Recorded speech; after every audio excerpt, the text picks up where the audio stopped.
नमस्कार, स्वागत है आप सभी का डीडी न्यूज में। आपके साथ इस वक्त के समाचार लेकर हाजिर हूं मैं संध्या शर्मा। आइए बुलेटिन की शुरुआत कर लेते हैं हेडलाइंस के साथ।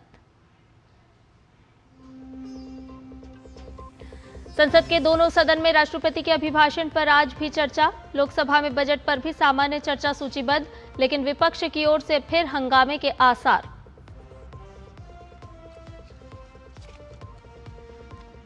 टैक्सी चालकों की बढ़ेगी आमदनी। केंद्रीय मंत्री अमित शाह करेंगे सहकारिता क्षेत्र की पहली भारत टैक्सी सर्विस का शुभारंभ।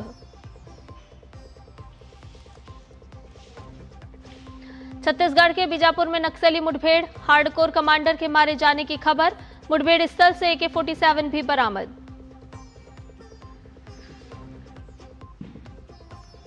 यूएन ने की इंडिया AI इम्पैक्ट समिट की सराहना। भारत की मेजबानी में AI पर होने वाले मंथन में शामिल होंगे एंटोनियो गुटेरेस।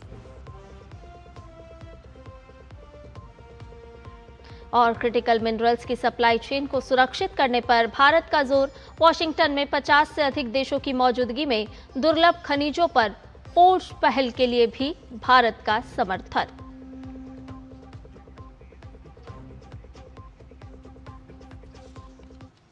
और बुलेटिन की शुरुआत कर लेते हैं इस वक्त की ताजा अपडेट के साथ। आपको बता दें कि लोकसभा की कार्यवाही 12 बजे तक के लिए स्थगित कर दी गई है। विपक्ष का आज भी हंगामा जारी है लोकसभा में, और जिसके चलते 12 बजे तक सदन की कार्यवाही को स्थगित किया गया है। तो लोकसभा की कार्यवाही को 12 बजे तक के लिए स्थगित किया गया है। विपक्ष का लगातार हंगामा आज भी जारी रहा, जिसके चलते प्रश्नकाल नहीं हो सका और 12 बजे तक के लिए लोकसभा की कार्यवाही को स्थगित करना पड़ा है। तो इस वक्त की ताजा अपडेट आपको दे दें कि लोकसभा की कार्रवाई को 12 बजे तक के लिए स्थगित किया गया है। लगातार विपक्ष आज भी हंगामा सदन में बरपाता रहा, जिसके चलते सदन की शुरुआत प्रश्नकाल से होनी थी, लेकिन प्रश्नकाल नहीं हो सका और लोकसभा की कार्रवाई को 12 बजे तक के लिए स्थगित करना पड़ा है। ताजा अपडेट ले लेते हैं हमारे संवाददाता राजेश राज इस पूरी खबर के साथ हमारे साथ जुड़ गए हैं। राजेश, लगातार देख रहे हैं कि विपक्ष हंगामा करता हुआ नजर आ रहा है। लोकसभा की कार्रवाई आज भी प्रश्नकाल नहीं चल पाया और 12 बजे तक के लिए स्थगित करनी पड़ी।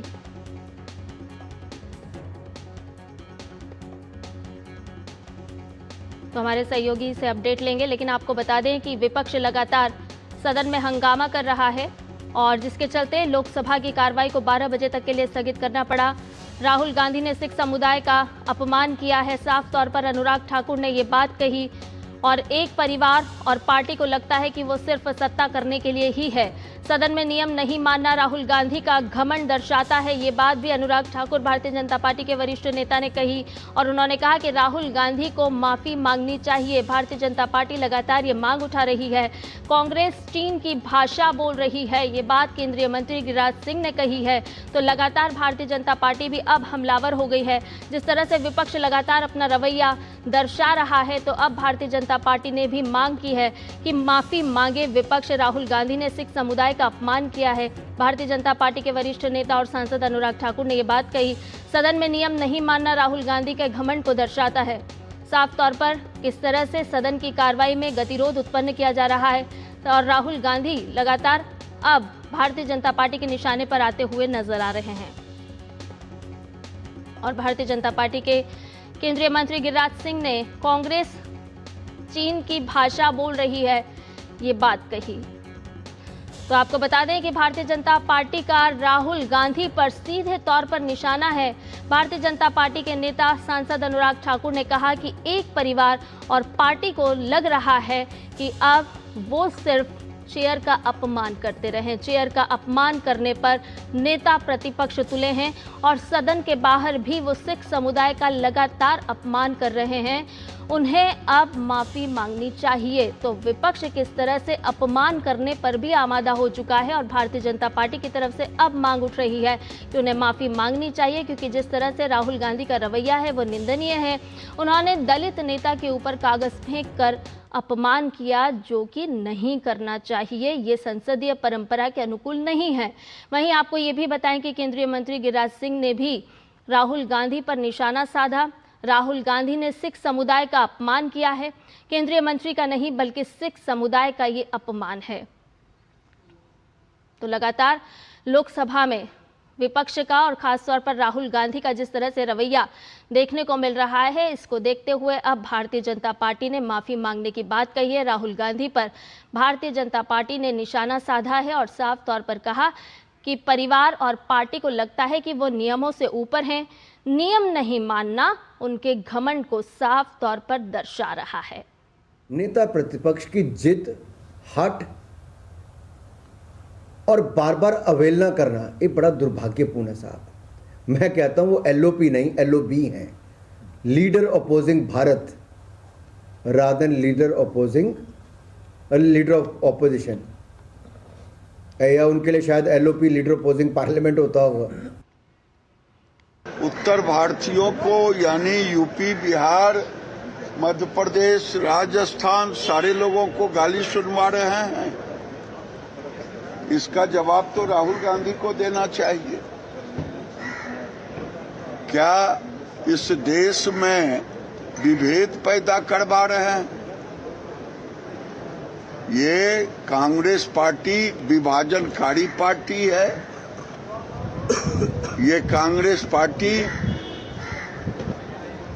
पाकिस्तान, चाइना की भाषा बोलने वाली पार्टी बनते जा रही है और असंसदीय पार्टी बनते जा रही। लोकतंत्र में भरोसा नहीं।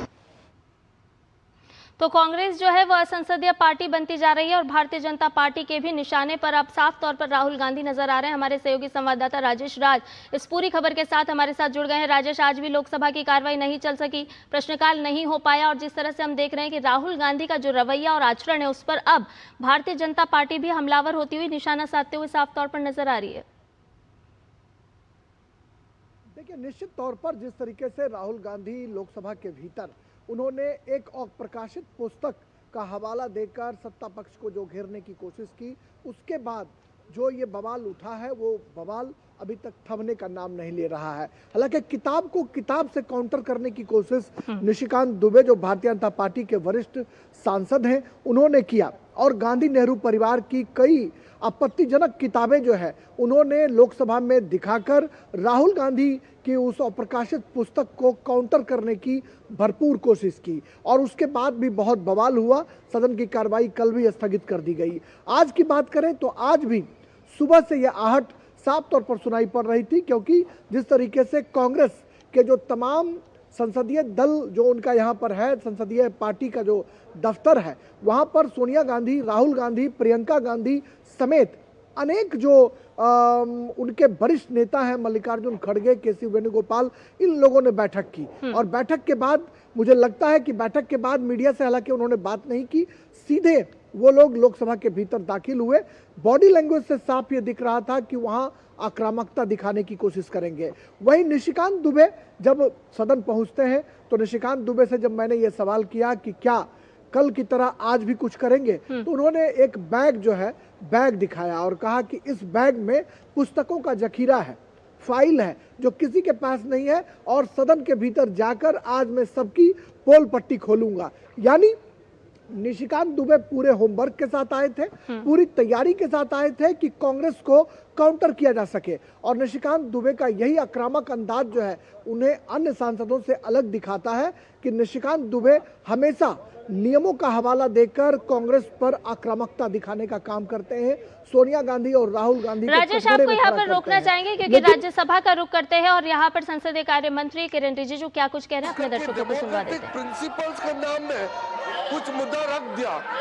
मैं बिल्कुल ताज्जुब हूँ कि अचानक क्या हुआ जो खड़गे जी को आज ये बात रखना पड़ा। 3 दिन का चर्चा हम सब ने सुना है और जैसे अंडरस्टैंडिंग था कि राज्यसभा में लीडर ऑफ ऑपोजिशन प्रधानमंत्री बोलने से पहले वो अपना बात रखेंगे, उसको भी हम लोग ने माना है। चेयरमैन सर, आपके मौजूद में आपका चेयरमैनशिप में बैठक हुई ऑल पार्टी का, फ्लोर लीडर्स का बिजनेस एडवाइजरी बैठक, और हमने जैसे कांग्रेस पार्टी ने रिक्वेस्ट किया हमने माना है। कल अचानक खड़गे जी का भाषण जैसे तय किया गया था उसको हट करके उन्होंने कल भाषण दिया, फिर भी हम आपत्ति नहीं करते हैं। लीडर ऑफ हाउस ने भी अपना बात रखा, बहुत अच्छा बहस हुए। आज चर्चा का चौथा दिन है, fourth day of the discussion on the motion of thanks to the Honorable President's address to a joint session of the Parliament. We all are expecting that all the honorable members will follow the traditions and the rules. This house belongs to all the honorable members. All the members are waiting to listen the speech of Honorable Prime Minister today.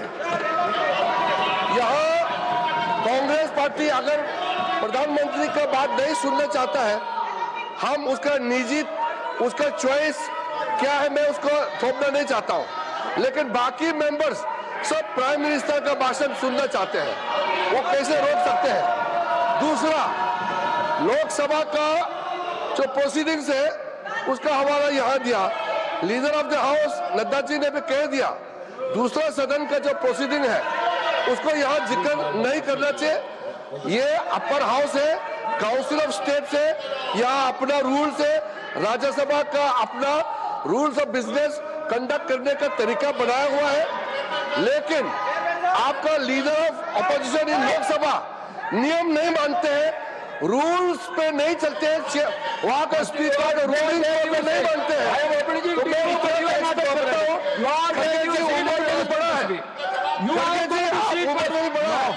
आप ज्यादा senior है, आप ज्यादा experience है, आपका leader of the house Rahul Gandhi को भटकने से आप क्यों नहीं समझाते हैं? वहां वो रूल नहीं मानते हैं, वो अपने हिसाब से मर्जी से चलाना चाहते हैं, आप लोग समझाना चाहिए उसको समझाने की जगह आप खुद भटक रहे हैं, ये ठीक नहीं है। ये अपर हाउस है, अपर हाउस का एक सम्मान है, यहाँ हाउस ऑफ लीडर्स का रूप से भी माना जाता है। आपका लीडर ऑफ द हाउस बिल्कुल नियम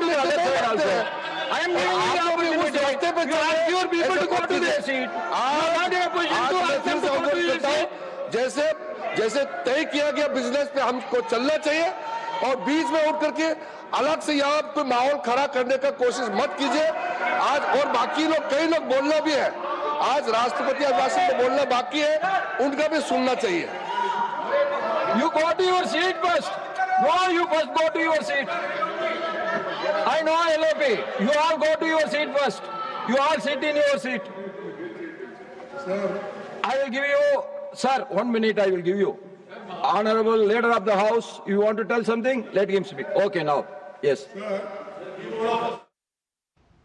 तो राज्यसभा से अभी आप देख रहे थे सीधा प्रसारण, और आपको बता रहे थे कि सभापति की अनुमति से उठाए गए मामलों के तहत संसदीय कार्य मंत्री किरेन रिजिजू साफ तौर पर कह रहे थे कि विपक्ष का जो रुख है, जो रवैया है, वो साफ तौर पर दर्शा रहा है कि वो चर्चा नहीं करना चाहते। उन्होंने ये भी कहा कि आज सदन में चौथा दिन है, कांग्रेस पार्टी प्रधानमंत्री नरेंद्र मोदी को नहीं सुनना चाहती है, लेकिन सदन में और भी माननीय सदस्य ऐसे हैं जो प्रधानमंत्री नरेंद्र मोदी को सुनना चाहती हैं। उन्होंने साफ तौर पर कहा कि लोकसभा और राज्यसभा दोनों की कार्यसूची के तहत कार्रवाई चलने दी जानी चाहिए। क्यों राहुल गांधी, जब विपक्ष के जो लोकसभा के नेता हैं, वहां के मुद्दे, वहां के विषय क्यों राज्यसभा में उठाए जा रहे हैं, और इस तरह से एक बाधा उत्पन्न करने का काम लगातार किया जा रहा है। उन्होंने कहा कि आप लोगों का जो ये रवैया है वो निश्चित तौर पर संसदीय कार्य में बाधा बन रहा है। बिजनेस में जो तय किया गया है, यानी कि राज्यसभा की कार्यसूची में जो भी विषय, जो भी बिंदु तय किए गए हैं, उसे चलने दिया जाए, शांतिपूर्ण तरीके से चलने दिया जाए। उन्होंने कहा कि सरकार सबका जवाब देने के लिए लगातार तैयार है, लेकिन सदन की कार्रवाई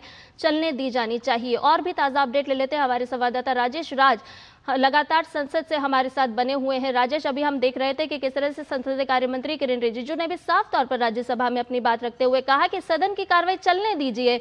पूरा देश, बल्कि राज्यसभा और लोकसभा के कई सदस्य ऐसे हैं जो प्रधानमंत्री नरेंद्र मोदी को सुनना चाहते हैं, लेकिन विपक्ष का जो रवैया है वो साफ तौर पर दर्शा रहा है कि वो प्रधानमंत्री को सुनना नहीं देना चाहते, और इसी वजह से पूरा देश में भी जिस तरह से संसद की कार्यवाही चल रही है उसमें कहीं ना कहीं एक बाधा उत्पन्न करने का काम विपक्ष कर रहा है। देखिए, मैं संध्या आपको थोड़ा सा फ्लैशबैक में ले चलता हूं।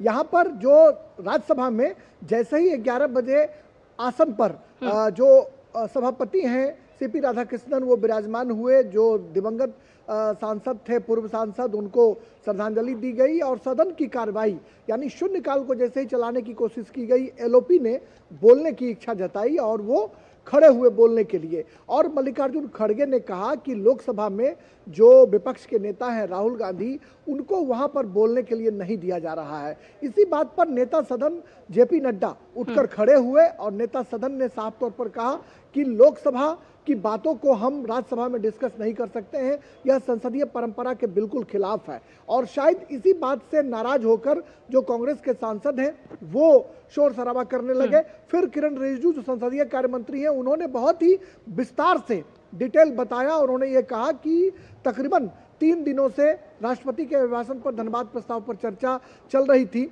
और लगातार जो है राज्यसभा की फंक्शनिंग स्मूथ चल रही थी।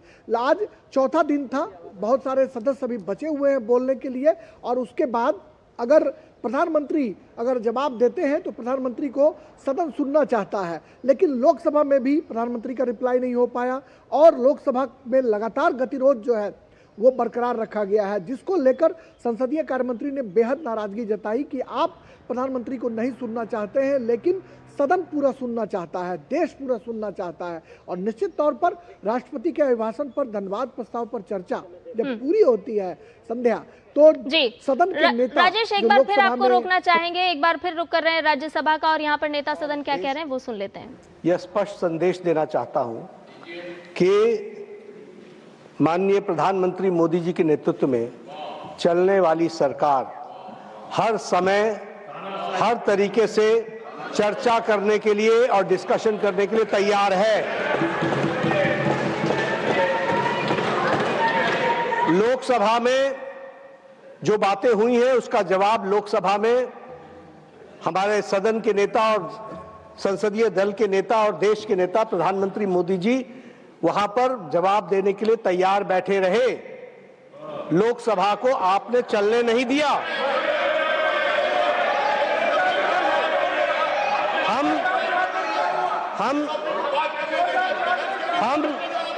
हम जहां तक राज्यसभा का सवाल है, माननीय सभापति जी, जहां तक राज्यसभा का सवाल है, आपने कहा इंडो यूएस ट्रेड डील पर स्टेटमेंट दो।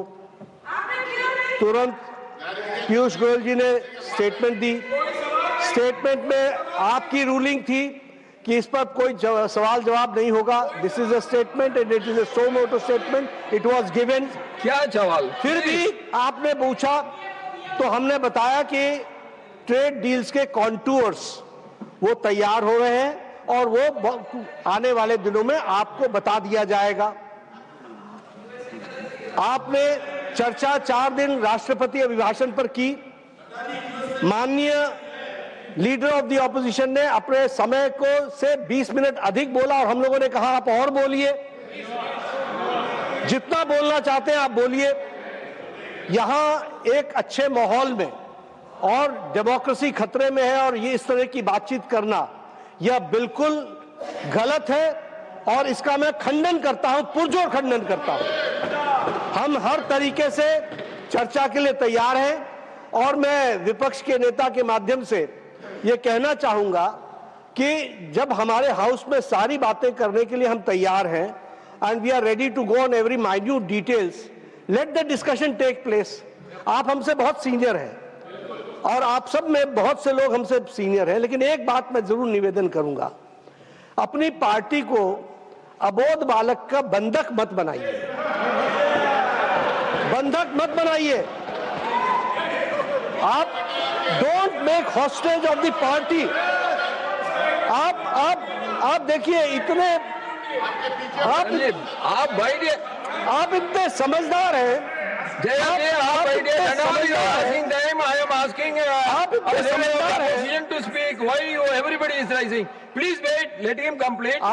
समझदार हैं, आप इतने होशियार हैं और आप इतने तजुर्बेकार हैं कि आपको, ठीक कहा किरण रिजिजू जी ने, कि आपको पार्टी के अंदर भी इस बात को समझाना चाहिए कि डेमोक्रेटिक तरीके से डेमोक्रेसी में ही हमको काम करना है।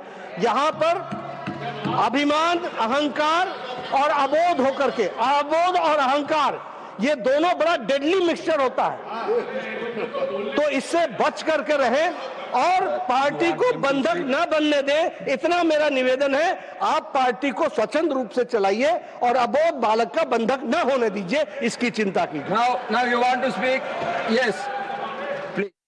जेपी नड्डा को राज्यसभा से अभी आप सुन रहे थे, जो कि साफ तौर पर कह रहे थे कि सरकार हर विषय पर बातचीत करने के लिए लगातार तैयार है, लेकिन सदन में जिस तरह का रवैया अपनाया जा रहा है वो घोर निंदनीय है। उन्होंने साफ तौर पर यह भी कहा कि अबोध बालक का बंधक मत बनने दीजिए, क्योंकि आपकी पार्टी यानी कि कांग्रेस पार्टी में भी कई सीनियर लीडर्स हैं और उन्हें जरूरत है अबोध बालक को समझाने की। इस अबोध बालक को लेकर के क्यों कहा गया नेता सदन की तरफ से, और भी ज्यादा अपडेट लेते हैं हमारे संवाददाता राजेश राज हमारे साथ लगातार बने हुए। राजेश, अभी अपने दर्शकों को हमने सुनाया कि नेता सदन जेपी नड्डा क्या कुछ कह रहे थे।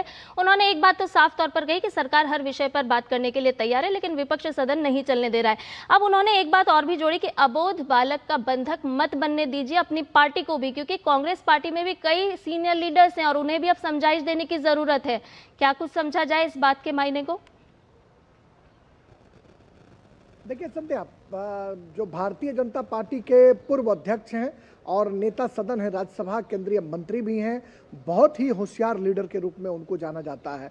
जेपी नड्डा ने जिस अंदाज में मल्लिकार्जुन खड़गे विपक्ष के नेता को समझाने की कोशिश की, बहुत ही इमोशनल अंदाज में, वो कहीं ना कहीं लोगों के मन को जरूर छुएगा। कि उन्होंने दो बातों का स्पष्ट तौर पर उल्लेख किया, दो शब्द का, अबोध और अहंकार। यानी अहंकार में कांग्रेस पार्टी जो है वो किस तरीके से सदन को बाधित कर रही है, इसका जिक्र उन्होंने किया। और राहुल गांधी का नाम लिए बिना उन्होंने कहा कि अबोध बालक के हाथ में पार्टी को बंधक न बनाइए, समझाइए। और मुझसे ज़्यादा सीनियर बहुत सारे लोग हैं, विपक्ष के नेता भी हैं और बहुत सारे लोग मुझसे ज़्यादा सीनियर हैं, पार्टी को स्वतंत्र रूप से चलाइए। कांग्रेस के बारे में जेपी नड्डा ने साफ तौर पर कहा कि पार्टी को स्वतंत्र रूप से चलाइए, स्वच्छंद रूप से चलाइए।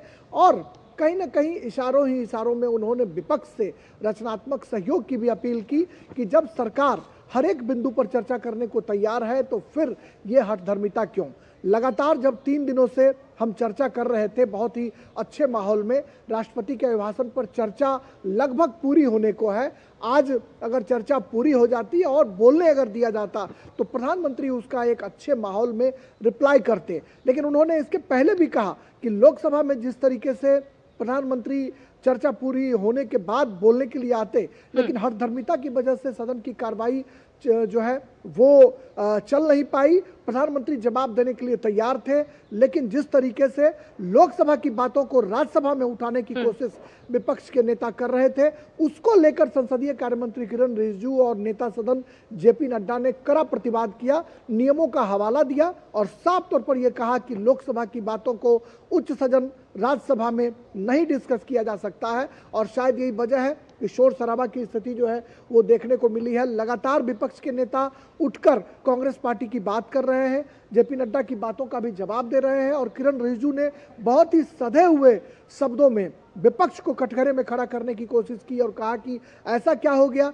कि राज्यसभा की स्मूथ फंक्शनिंग चल रही थी और अचानक से जो है आपने विरोध का राग जो है अलापना शुरू कर दिया। तो निश्चित तौर पर जेपी नड्डा का इमोशनल अपील, अबोध और अहंकार आज की सबसे बड़ी सुर्खियां हैं। आज की सबसे ब्रेकिंग न्यूज है कि उन्होंने विपक्ष को जहां एक तरफ अहंकार में रहकर सत्ता को बाधित करने पर चेताया भी, वहीं अबोध बालक कहकर राहुल गांधी पर तंज भी कसा और कांग्रेस को यह कहा कि अबोध बालक से बचिए, सदन को चलाइए, पार्टी को चलाइए, क्योंकि देश देख रहा है लोकतंत्र में ऐसी व्यवस्था बिल्कुल नहीं होनी चाहिए। और वाकई संध्या, डॉक्टर राम मनोहर लोहिया जो देश के बड़े चिंतक थे, वो हमेशा कहा करते थे कि सदन में बहस विमर्श और वोट के लिए जगह होती है, डर और डंडे से सदन को नहीं चलाया जा सकता है। ये डॉक्टर राम मनोहर लोहिया हमेशा कहा करते थे। और वाकई डर और डंडा दिखाकर आप सदन की कार्रवाई कैसे चला सकते हैं। वो कहते थे कि किसी बात पर अगर बात न बने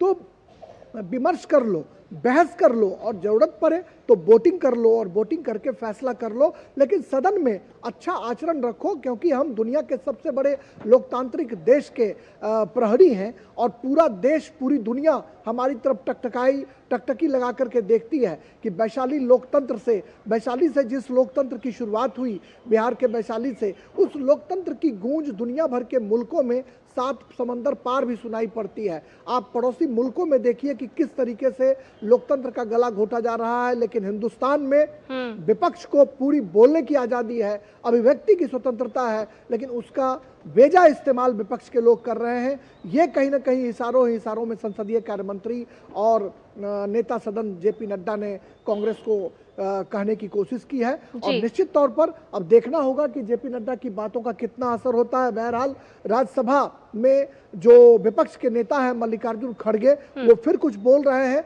और मुझे लगता है कि अभी दोनों के बीच जो है वो रस्साकसी का दौर चलेगा, क्योंकि 12 बजे प्रश्नकाल शुरू होगा, और ये जो शून्यकाल का जो वक्त है इसमें जो लोक महत्व की जो चीजें हैं, जो महत्वपूर्ण बातें हैं, उसमें सांसद जो हैं आसन से परमिशन लेकर वो उठाते हैं। तब देखना होगा कि इस पूरे एपिसोड का कैसे पटाक्षेप होता है, इस पर तमाम लोगों की नजरें टिकी रहेंगी। लेकिन जेपी नड्डा ने अहंकार और अबोध दो शब्दों का प्रयोग कर कहीं ना कहीं कांग्रेस पर करारा हमला बोला है। बिल्कुल, और साथ ही राजेश, जिस विमर्श की आपने बात करी, ये बात भी जेपी नड्डा ने साफ तौर पर कही कि सरकार तो हर बात का जवाब देने के लिए भी तैयार है। जिस तरह से चेयर से रूलिंग दी जा रही है हम उसका पालन कर रहे हैं, और उन्होंने इसी का जिस विमर्श की आप बात करें उसका उदाहरण भी दिया। उन्होंने बताया कि लीडर ऑफ अपोजिशन जब सदन में बोल रहे थे वो अपने समय से ज्यादा बोले, बावजूद हम सभी ने बैठ करके उनको सुना।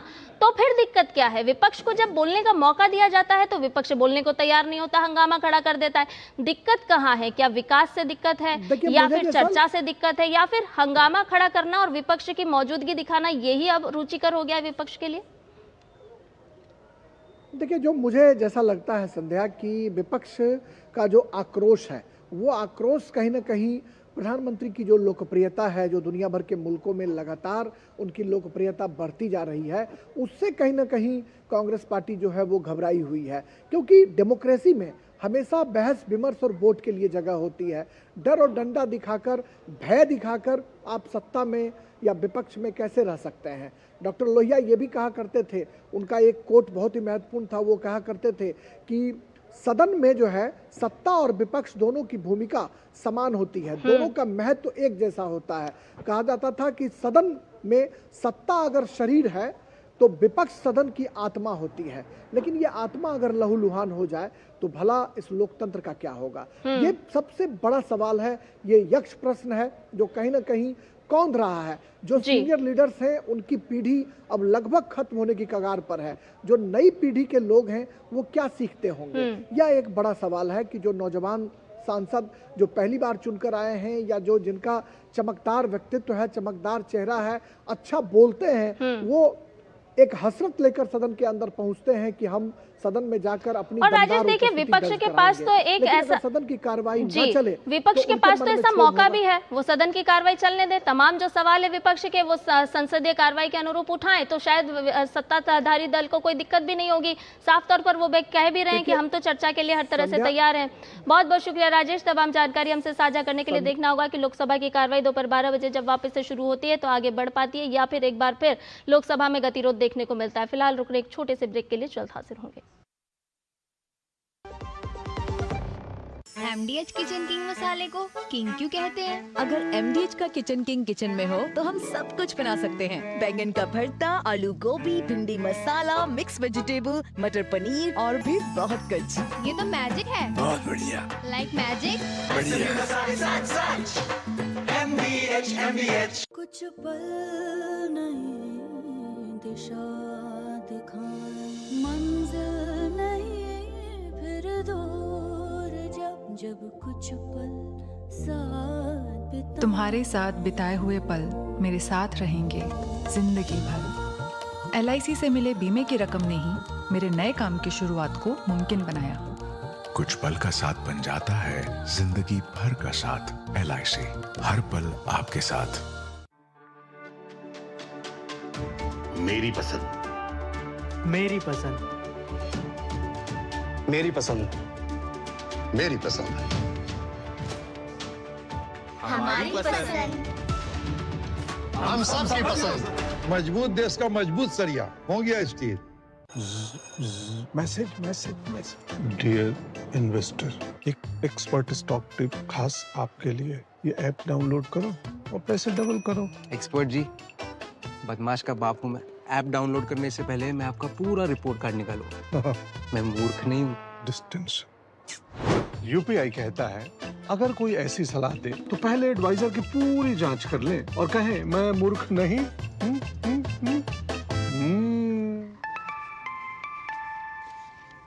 जाइए आप भी किसी का टेस्ट लीजिए। ब्रेक के बाद समाचार में आपका एक बार फिर से स्वागत है और आइए आपको एक बार फिर लिए चलते हैं राज्यसभा, जहां पर संसदीय कार्य मंत्री किरेन रिजिजू कह रहे हैं No such tradition, no such rule. Out of blue, suddenly today, why Congress party has taken up this issue of what is going on in Lok Sabha? We have allowed you to speak. After speaking all your time, you want to disturb Honorable Prime Minister. What tactics is this? We condemn these tactics of leader of opposition. Now, तो लोकसभा की तमाम बातों को राज्यसभा में क्यों उठाया जा रहा है, साफ तौर पर संसदीय कार्य मंत्री किरेन रिजिजू कह रहे थे और वो ये दर्शा रहे थे कि विपक्ष क्यों बार बार इस तरह से गतिरोध खड़ा कर रहा है, जब सरकार बार बार कह रही है कि चर्चा होने दीजिए। और लोकसभा में जिस तरह से राहुल गांधी का रुख है, जिस तरह से रवैया है वो But I heard him say something that you people lynch. I'm sorry. I want that word removed. Honorable opposition leader is not right in commenting like this. One. And second, if he's talking on lynching, let me remind him that in Rajasthan, when Congress party was in ruling, based on some comment which one of our BJP lady spokesperson said, there was a lynching of a tailor. And no action was taken. Nupur Sharma's comments on the TV, you lynched in your government. Lynching happened in Rajasthan. Even more, sir, one more. In Kerala, during Congress rule, the hands of a teacher, Father Joseph, was chopped off. What action did Congress party take in Kerala? Father Joseph, both the hands were chopped off. And that is Congress government. In Rajasthan, based on a comment made by Nupur Sharma, our spokesperson on the television, their government into a dam when somebody went and chopped off, lynched the tailor. Is he talking about lynching? Is he was the opposition talking about lynching? We should get correct. Please wind up. And Kerala first. Please wind up. Please wind up. Now. I'll take your seat. I am calling you. Please. I have to come one by one only. Already you have taken the 30 minutes of the individual members. There is no matters raised with permission is taking place. You please take your seat. You please take your seat. Let Bitaji. Unless you are taking your seat, I am not going to ask anybody to speak. What is this? 10 people can speak together. You please. I have already given you sufficient time for our honorable leader of opposition. Now, Trichy. तो राज्यसभा से आप देख रहे थे सीधा प्रसारण। वित्त मंत्री निर्मला सीतारमण ने भी तीखा रुख अख्तियार किया और उन्होंने साफ तौर पर कहा कि विपक्ष लगातार हंगामा कर रहा है। राजस्थान की लिंचिंग की एक रिपोर्ट के माध्यम से सदन को गुमराह करने की कोशिश की जा रही है। उन्होंने सवाल खड़ा किया कि केरला में भी हाथ काट दिए जाते हैं, इस तरह के अपराध होते हैं, लेकिन कांग्रेस इस तरह की बातों को सामने नहीं लाती, इस तरह के विषयों का विरोध नहीं करती। लेकिन जिस तरह से लगातार राज्यसभा में भी गतिरोध उत्पन्न करने का काम किया जा रहा है, ये निंदनीय है। निर्मला सीतारमण वित्त मंत्री ने यह भी कहा अपनी तरफ से कि हम विपक्ष का सम्मान करते हैं, लेकिन विपक्ष हमारा सम्मान नहीं करता है। तो वित्त मंत्री निर्मला सीतारमण ने राज्यसभा में भी विपक्ष को घेरने का काम किया। उन्होंने साफ तौर पर कहा कि नेता विपक्ष का ऐसा व्यवहार, ऐसा आचरण शोभा नहीं देता है। उन्होंने कहा कि मैं विपक्ष का सम्मान करती हूं, लेकिन विपक्ष सत्ता पक्ष का सम्मान नहीं करता है। सदन की कार्रवाई को नहीं चलने दिया जा रहा है। न लोकसभा न राज्यसभा, दोनों ही सदनों में लगातार गतिरोध उत्पन्न करने का काम किया जा रहा है। इससे पहले हमने आपको संसदीय कार्य मंत्री किरेन रिजिजू की बात भी सुनवाई। उन्होंने भी साफ तौर पर कहा कि क्यों आखिर विपक्ष इस तरह से अपना रुख अपनाए हुए है। उन्होंने साफ तौर पर यह भी कहा कि राज्यसभा में अपने बयान के साथ साथ उन्होंने कहा कि सरकार हर बात पर अपनी तरफ से जवाब देने के लिए तैयार है, लेकिन सदन को चलने दिया जाए, सदन का सुचारू रूप से संचालन करने दिया जाए। कांग्रेस लोकसभा में हंगामा क्यों कर रही है, ये भी एक बड़ा सवाल है। और साथ साथ उन्होंने ये भी कहा कि लोकसभा में अगर राहुल गांधी जो कि विपक्ष के नेता है, उनका जिस तरह का आचरण है तो वो तमाम वहां की रूलिंग है और उसको राज्यसभा में नहीं उठाया जाना चाहिए, क्योंकि राज्यसभा में कार्रवाई 3 दिनों से ठीक ठाक चल रही थी। लेकिन जिस तरह से आज चौथे दिन हमने देखा कि राज्यसभा में भी गतिरोध उत्पन्न करने का काम किया गया, तो विपक्ष का ये जो रवैया है देश देख रहा है। सदन की कार्रवाई चलने दी जानी चाहिए। विपक्ष दूसरे सदन का मुद्दा राज्यसभा में नहीं उठाए, ये बात किरेन रिजिजू ने अपने वक्तव्य में कही और उन्होंने कहा कि सभी को सदन की मर्यादा का पालन करना चाहिए। वित्त मंत्री निर्मला सीतारमण ने कहा कि लेकिन विपक्ष अपनी मर्यादाएं भूल चुका है, अपनी मर्यादा का पालन नहीं कर रहा है, संसदीय परंपरा का पालन नहीं किया जा रहा है। कांग्रेस राज्यसभा में आखिर क्यों कर रही है हंगामा, साफ तौर पर ये सवाल अब सत्ता पक्ष उठा रही है। और फिलहाल रुक रहे एक छोटे से ब्रेक के लिए, जल्द हाजिर होंगे। सस्ते वाले दाल मसाले स्वाद हुआ बेकार, MDH की हल्दी मिर्ची धनिया करे कमाल, ये रंग दे, ये खुशबू दे, ये तीखा, ये कम पड़े, क्या निराला MDH मसाला। संडे को भी लैपटॉप पे लगे हो? अरे काम वाम छोड़ो, लाइफ में थोड़ा इंटरेस्ट लो। आपके लिए रिक्लाइनर चेयर ऑर्डर कर रहा हूँ, ये देखो। अरे इतनी महंगी चेयर क्यों ले रहा है? आप ही कहते हो लाइफ में ज्यादा इंटरेस्ट लो। अब जब ज्यादा इंटरेस्ट मिल रहा है तो कहीं खर्चने तो दो। ज्यादा इंटरेस्ट? स्टेबल मनी पे घर बैठे एफडी कराएं और पाएं 1% तक इंटरेस्ट। स्टेबल मनी, इंडिया का FD booking app, download now. टिंग टिंग, अम्मा मैसेज। मैं आपके मौसा के चाचा का नाती का पोता, शादी का कार्ड मैसेज में भेजा है, डाउनलोड करिए और आशीर्वाद दीजिए। मैं तो आपको जानती भी नहीं, फिर भी शादी का कार्ड खोलूं? मैं मूर्ख नहीं हूँ। क्या बात है अम्मा। UPI कहता है अगर कोई अनजान नंबर से फाइल या लिंक भेजे तो क्लिक मत करो और कहो मैं मूर्ख नहीं।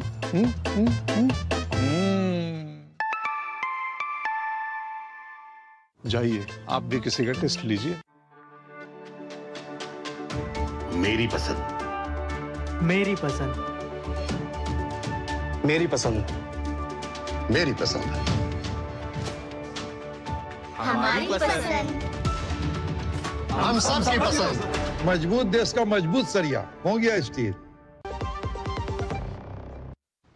ब्रेक के बाद समाचार में आपका एक बार फिर से स्वागत है और एक और बड़ी खबर छत्तीसगढ़ से आ रही है। आपको बता देते हैं छत्तीसगढ़ के बीजापुर से ये खबर है, जहां पर एक नक्सली का शव बरामद हुआ है। मुठभेड़ के दौरान इस नक्सली को मार गिराया गया। आपको बता दें कि सुरक्षा बल लगातार कार्रवाई कर रहे हैं। घटनास्थल से AK-47 हथियार भी बरामद हुआ है।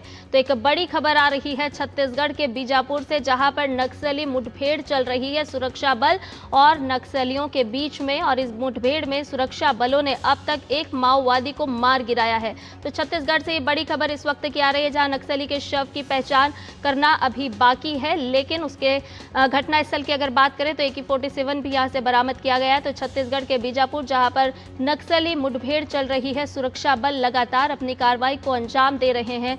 रुक रुक कर गोलीबारी भी यहां पर जारी है और सुरक्षा बलों का अभियान लगातार चल रहा है। घटनास्थल की अगर आपको जानकारी दें तो यहां से AK-47 हथियार भी जब्त किया गया है। तो छत्तीसगढ़ के बीजापुर जिले से इस वक्त की ये बड़ी खबर, जहां पर सुरक्षा बल और नक्सलियों के बीच मुठभेड़ अभी भी जारी है। हालांकि सुरक्षा बलों को सफलता हाथ लगी है, जहां पर उन्होंने एक माओवादी को मार गिराया है। और ज्यादा जानकारी ले लेते हैं बस्तर से। हमारे संवाददाता सोमेश पटेल इस पूरी खबर पर हमारे साथ जुड़ गए। सोमेश, क्या कुछ अपडेट देंगे, क्योंकि लगातार देख रहे हैं कि सुरक्षा बलों की कार्रवाई अभी भी बदस्तूर जारी है। जी संध्या, आपको मैं जरूर बताना चाहूंगा, एक बार फिर से बस्तर में नक्सलवाद को करारा झटका मिला है और आज छत्तीसगढ़ के बीजापुर के चिन्नालूर इलाके से सुरक्षा बलों नक्सलियों के बीच में जो मुठभेड़ हुई है और करीबन सुबह 7 बजे से ये मुठभेड़ चल रही है। सुरक्षा बलों की जानकारी मिली थी कि बीजापुर के चिल्लौर इलाके में करीबन 50 से ज्यादा नक्सलियों की छुपे होने की खबर थी, जिसके बाद सुरक्षा बलों ने एक ज्वाइंट ऑपरेशन लॉन्च किया है, जिसमें CRPF, Chhattisgarh police, cobra battalion की टीम शामिल हुई। ऑपरेशन के बाद लगातार यह ऑपरेशन लॉन्च किया गया और उस मुठभेड़ में सुरक्षा बलों ने एक नक्सली को इनकाउंटर पे मार गिराया है और नक्सली के पास से करीबन AK-47 आधुनिक हथियार मिला है और सुरक्षा बलों नक्सलियों के बीच में पिछले 4 घंटे से मुठभेड़ जारी है। आपने देखा होगा कि सुरक्षा बलों को पिछले 5 सालों में बड़ी सफलता मिली है। जिस प्रकार से आपने देखा होगा सुरक्षा बलों ने करीबन सोमेश आपको रोकना चाहेंगे, अपने दर्शकों को हम राज्यसभा लिए चलते हैं जहां पर जेपी नड्डा क्या कुछ ऑपोजिशन को एक बार नहीं 3 बार मौका दिया पूरी, और उन्होंने अपनी पूरी बात कही है, पूरी की पूरी बात कही है, लेकिन उनका एजेंडा कुछ और है। और उनका एजेंडा यह है कि जो प्रधानमंत्री मोदी जी के नेतृत्व में देश तीव्र गति से आगे बढ़ रहा है उसमें कैसे विघ्न डाला जाए, कैसे बाधा डाली जाए, यह कांग्रेस पार्टी का एजेंडा हो गया है। और उनको जिस तरीके से भारत की जनता का आशीर्वाद प्रधानमंत्री मोदी जी को बारंबार मिल रहा है वह इनसे सहा नहीं जा रहा है। ये बौखलाहट में आ गए हैं। They have become desperate and they have got nothing to do with the development of the country. They are self seekers और इनको अपनी पार्टी और अपना हित और अपने हित में भी एक परिवार का हित वही दिखता है जिसके लिए काम कर रहे हैं। लोकसभा में क्या लोकसभा के स्पीकर को वहां की रूलिंग देने का पूरा अधिकार नहीं है? उन्होंने पूरा अधिकार का उपयोग किया है कि नहीं किया है? वहां के लीडर ऑफ द ऑपोजिशन को बोलने का पूरा मौका दिया गया। अब वो अगर संसदीय प्रणाली में ना बोलते हो जिसके कारण उनको रोका जाता हो तो यह कौन सी डेमोक्रेसी है कि जो नियम आप ही तय करोगे उसी के तहत चलेगा? अभी यहां पर भी आपने उनको रोका और वो वॉकआउट कर गए। यह तरीका नहीं होता है प्रजातंत्र चलने का।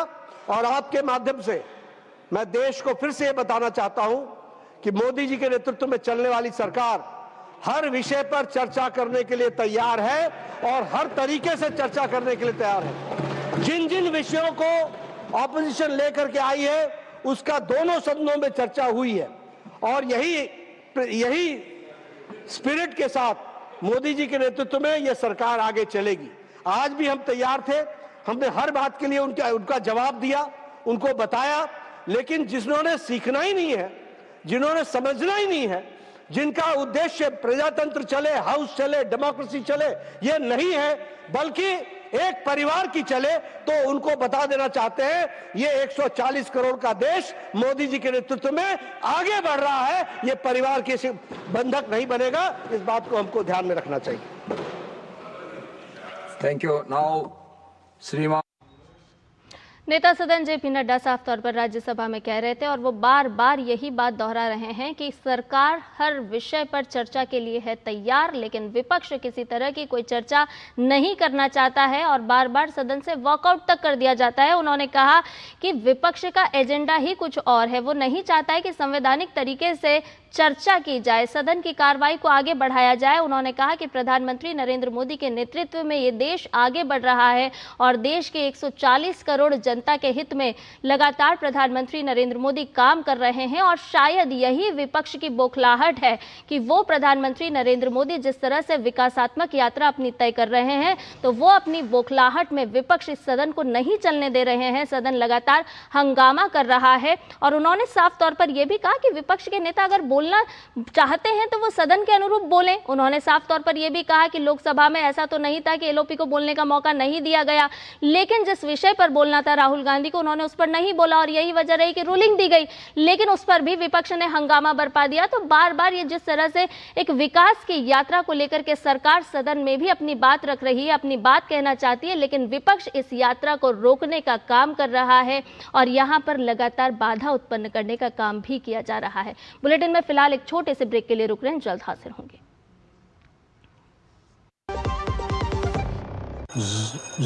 मैसेज डियर इन्वेस्टर, एक एक्सपर्ट स्टॉक टिप खास आपके लिए। ये ऐप डाउनलोड करो और पैसे डबल करो। एक्सपर्ट जी, बदमाश का बाप हूं मैं। ऐप डाउनलोड करने से पहले मैं आपका पूरा रिपोर्ट कार्ड निकालूंगा। मैं मूर्ख नहीं हूँ। डिस्टेंस। यूपीआई कहता है अगर कोई ऐसी सलाह दे तो पहले एडवाइजर की पूरी जांच कर ले और कहे मैं मूर्ख नहीं।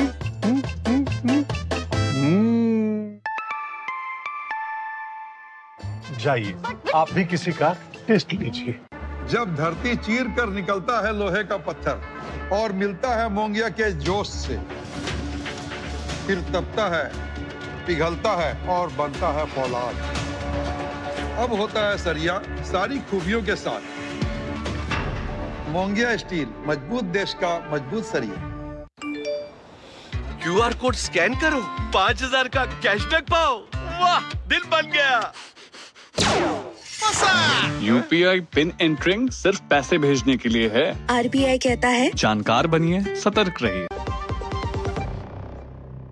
ब्रेक के बाद समाचार में आपका एक बार फिर से स्वागत है। राजधानी दिल्ली में 26 जनवरी से ठीक पहले माहौल बिगाड़ने की साजिश रचने वाले 2 आरोपियों पर दिल्ली पुलिस ने शिकंजा कसा है। जानकारी के अनुसार आरोपियों ने दिल्ली में 2 अलग अलग जगहों पर प्रो खालिस्तान और खालिस्तान जिंदाबाद जैसे नारे लिखकर अशांति फैलाने की कोशिश की थी। जांच में ये सामने आया है कि इस पूरी साजिश के तार विदेश से जुड़े हुए हैं। पुलिस सूत्रों के अनुसार कनाडा में बैठे खालिस्तानी आतंकी गुरपतवंत सिंह पन्नू ने इस साजिश को रचा था। पन्नू के एक करीबी ने बलजिंदर और रोहित उर्फ कीरत को इस काम के लिए हायर किया था। दोनों आरोपियों को 2 लाख रुपए का लालच देकर दिल्ली में खालिस्तान समर्थक नारे लिखवाए गए थे। पुलिस जांच में यह भी खुलासा हुआ है कि बलजिंदर दिल्ली में एम्बुलेंस चालक के तौर पर काम करता है, जबकि रोहित उसका करीबी साथी है। फिलहाल दोनों आरोपियों से पुलिस की पूछताछ जारी है। पुलिस को आशंका ये भी है कि पन्नू के कुछ और करीबी लोग भी इस पूरे नेटवर्क से जुड़े हो सकते हैं, जिनकी तलाश लगातार की जा रही है। ये कार्रवाई सोशल मीडिया पर सर्कुलेट हुए एक वीडियो के बाद शुरू की गई थी, जिसमें पन्नू ने कथित तौर पर गणतंत्र दिवस के आसपास दिल्ली को निशाना बनाने की धमकियां दी थी। वीडियो में पन्नू ने दावा किया कि रोहिणी और डाबरी जैसे इलाकों में तथाकथित स्लीपर सेल के जरिए खालिस्तान समर्थक पोस्टर चिपकाए गए हैं। तो आतंकवादी पन्नू की साजिश एक बार फिर नाकाम होती हुई नजर आ रही है, क्योंकि पुलिस के निशाने पर हैं वो लोग जिन्होंने खालिस्तानी समर्थन में नारे लिखे थे और दिल्ली की फिजा बिगाड़ने की कोशिश की थी। रुक करते अगली खबर का। मध्य प्रदेश के कूनो नेशनल पार्क के लिए एक बड़ी खुशखबरी आई है। मध्य प्रदेश के मुख्यमंत्री डॉक्टर मोहन यादव ने केंद्रीय मंत्री भूपेंद्र यादव से नई दिल्ली में मुलाकात कर 28 फरवरी को बोत्सवाना से 8 चीते लाने की जानकारी दी। इन चीतों को 1 महीने तक क्वारंटाइन बोमा में रखा जाएगा। 3 महीने पहले राष्ट्रपति द्रौपदी मुर्मू की अफ्रीकी यात्रा के दौरान बोत्सवाना के राष्ट्रपति ने भारत को ये चीते भेंट किए थे। इस दौरान चीतों के लिए पुनर्स्थापन करने हेतु केंद्रीय मंत्री के सहयोग पर भी चर्चा हुई। कूनो नेशनल पार्क में अभी 30 चीते हैं, जिनमें 19 भारत में जन्मे हैं और इसके साथ ही श्योपुर के कूनो में जंगली भैंसा भी अब खुले जंगलों में नजर आने वाला है। इसी साल 28 फरवरी के आसपास बोत्सवाना से चीता भी आएंगे। 8 चीता विदेश से आने वाले हैं। हम इस पूरी प्रक्रिया को सरल करते हुए वन्यजीव संपदा की ये समृद्धि यशस्वी प्रधानमंत्री के नेतृत्व में और अच्छे से करते जाए, इससे विविध विषयों को लेकर मीटिंग की। मुझे संतोष है कि मध्य प्रदेश सरकार भारत सरकार के साथ कदम से कदम मिला सभी इन कामों को आगे बढ़ाती रही। संयुक्त राष्ट्र महासचिव एंटोनियो गुटेरेस ने आगामी इंडिया एआई इम्पैक्ट समिट 2026 के तहत आर्टिफिशियल इंटेलिजेंस के वैश्विक एजेंडे को दिशा देने में भारत की अग्रणी भूमिका की सराहना की है। उन्होंने कहा कि आर्टिफिशियल इंटेलिजेंस आज अंतर्राष्ट्रीय संबंधों का एक अत्यंत महत्वपूर्ण विषय है और मौजूदा दौर की सबसे बड़ी वैश्विक चुनौतियों में शामिल है। यूएन महासचिव एंटोनियो गुटेरेस ने 16 फरवरी से 20 फरवरी को नई दिल्ली में आयोजित होने वाले इंडिया एआई इम्पैक्ट समिट 2026 में अपनी भागीदारी की भी पुष्टि की। ये सम्मेलन पहली बार ग्लोबल साउथ में आयोजित हो रहा है और इसके केंद्र में पीपल, प्लैनेट और प्रोग्रेस के सिद्धांत होंगे। इस शिखर सम्मेलन की घोषणा प्रधानमंत्री नरेंद्र मोदी ने फ्रांस एआई एक्शन समिट में की थी। एंटोनियो गुटेरेस ने भारत की भूमिका की भी सराहना करते हुए कहा कि इस शिखर सम्मेलन के माध्यम से विकासशील देशों में क्षमता निर्माण को लेकर वैश्विक सहयोग को मजबूती मिलेगी। उन्होंने आगे कहा कि एआई के प्रभावों को समझने और ज्ञान अंतर को दूर करने के लिए एक स्वतंत्र अंतर्राष्ट्रीय वैज्ञानिक पैनल का गठन किया गया है, जिसमें दुनिया भर से 40 विशेषज्ञों को शामिल किया गया है। इन विशेषज्ञों में भारत से बालारामन रविंद्रन, IIT मद्रास के प्रोफेसर का नाम भी शामिल है। क्रिटिकल मिनरल्स और उसके सुरक्षित सप्लाई चेन पर भारत का पूरा फोकस है। ये बात फिर एक बार पुरजोर तरीके से दुनिया के सामने आई है। अमेरिका में क्रिटिकल मिनरल्स पर हो रही महत्वपूर्ण बैठक में विदेश मंत्री डॉक्टर एस जयशंकर ने कहा है कि महत्वपूर्ण खनिजों पर चर्चा बेहद उपयोगी रही। उन्होंने कहा कि इस अवसर पर मिनरल सिक्योरिटी पार्टनरशिप के तहत फोर्ज पहल का नया संस्करण लॉन्च किया गया, जिसे भारत ने समर्थन दिया है। विदेश मंत्री ने कहा कि अमेरिका इस क्षेत्र में भारत का लंबे समय से भागीदार रहा है और महत्वपूर्ण खनिज दोनों देशों के सहयोग का एक अहम स्तंभ है। विदेश मंत्री ने अपने अमेरिका दौरे को उपयोगी और सार्थक भी बताया है। The main reason I came was that there was a critical minerals ministerial which was convened by Secretary of State Marco Rubio. There were a number of countries, I think about 50 odd countries which were here. So that meeting took place today. In fact, it's still going on. I took a break from that. That was the principal reason. It was a very good discussion. Critical minerals is a very important subject. The US has been partner for some years. Today they launched a new initiative called Forge, which we have supported. It's a kind of successor to the Mineral Security Partnership. So I think overall, to me it was a good meeting, very productive, very outcome oriented, very business-like, and that was the core reason I came. और इस बीच अमेरिकी विदेश मंत्री Marco Rubio ने चेतावनी दी है कि critical minerals के लिए ग्लोबल सप्लाई चेन खतरनाक तरीके से सिर्फ एक देश के हाथों में केंद्रित है। उन्होंने इस स्थिति को एक जियोपॉलिटिकल रिस्क बताया, क्योंकि वॉशिंगटन ने 55 इंटरनेशनल पार्टनर्स के साथ सोर्सिंग में विविधता लाने के लिए एक नई कोशिश की शुरुआत की है। रूबियो ने कहा है कि 55 देशों के साथ सोर्सिंग में विविधता लाने की इस पहल का मकसद उन कमजोरियों को कम करना है जो आर्थिक विकास, तकनीकी इनोवेशन और राष्ट्रीय सुरक्षा के लिए खतरा होते हैं। उन्होंने आगे ये भी कहा कि महामारी या फिर राजनीतिक अस्थिरता जैसी वैश्विक बाधाएं भी सप्लाई को बाधित कर सकती है। उन्होंने चेतावनी दी कि एक बार जब कोई एक खिलाड़ी बाजार को नियंत्रित कर लेता है तो इसके परिणाम गंभीर होते हैं। उन्होंने ये भी कहा कि इस तरह के प्रभुत्व का इस्तेमाल दबाव बनाने के लिए भी किया जा रहा है या फिर वैश्विक झटकों के प्रति संवेदनशील हो सकता है।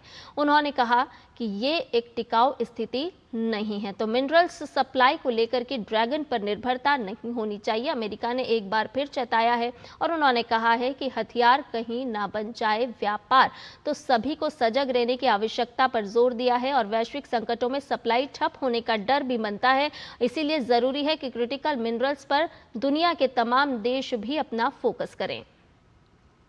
महिला प्रीमियर लीग का फाइनल मुकाबला आज रॉयल चैलेंजर्स बेंगलुरु और दिल्ली कैपिटल्स के बीच खेला जाएगा। मैच वडोदरा के कोटाम्बी स्टेडियम में शाम 7:30 बजे शुरू होगा। आरसीबी ने 2024 में पहली बार ट्रॉफी जीतकर इतिहास रचा था और अब दूसरी बार फाइनल में पहुंची है, जबकि दिल्ली कैपिटल्स लगातार चौथी बार खिताबी मुकाबले में उतर रही है और उसे अब भी अपने पहले खिताब का इंतजार है। दोनों टीमें इससे पहले 2024 के फाइनल में आमने सामने आई थी, जहां आरसीबी ने दिल्ली कैपिटल्स को 8 विकेट से हराकर फाइनल जीता था। आरसीबी ने लीग स्टेज में पॉइंट्स टेबल में टॉप पर रहते हुए सीधे फाइनल में क्वालिफाई किया। वहीं दिल्ली कैपिटल्स ने एलिमिनेटर मुकाबले में गुजरात जॉइंट्स को 7 विकेट से हराकर फाइनल में अपनी जगह पक्की की।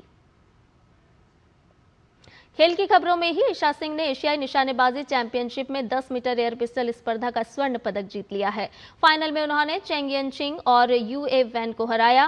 वहीं ईशा, मनु भाकर और सुरुचि सिंह ने महिला टीम स्पर्धा का भी स्वर्ण पदक अपने नाम कर लिया है। पुरुष वर्ग में सम्राट राणा ने 10 मीटर एयर पिस्टल स्पर्धा में कांस्य पदक अपने नाम किया। नेशनल वेटलिफ्टिंग चैंपियनशिप 2026 में ओलंपिक पदक विजेता मीराबाई चानू ने महिलाओं की 48 किलोग्राम वेट कैटेगरी में 3 नेशनल रिकॉर्ड बनाए। नई वेट कैटेगरी में चुनौती पेश करते हुए मीराबाई ने कुल 205 किलोग्राम वजन उठाते हुए स्नैच, क्लीन एंड जर्क और टोटल में नए नेशनल रिकॉर्ड बनाए। 31 वर्षीय वेटलिफ्टर ने स्नैच में 89 किलोग्राम और फिर क्लीन एंड जर्क में 116 किलोग्राम वजन उठाकर स्वर्ण पदक अपने नाम किया। मीराबाई चानू ने साल 2021 एशियाई चैंपियनशिप में क्लीन एवं जर्क में 119 किलोग्राम से विश्व रिकॉर्ड बनाया था। समाचार में फिलहाल के लिए इतना ही। मुझे दीजिए इजाजत, लेकिन डीडी न्यूज पर खबरों का सफर लगातार जारी रहेगा। नमस्कार।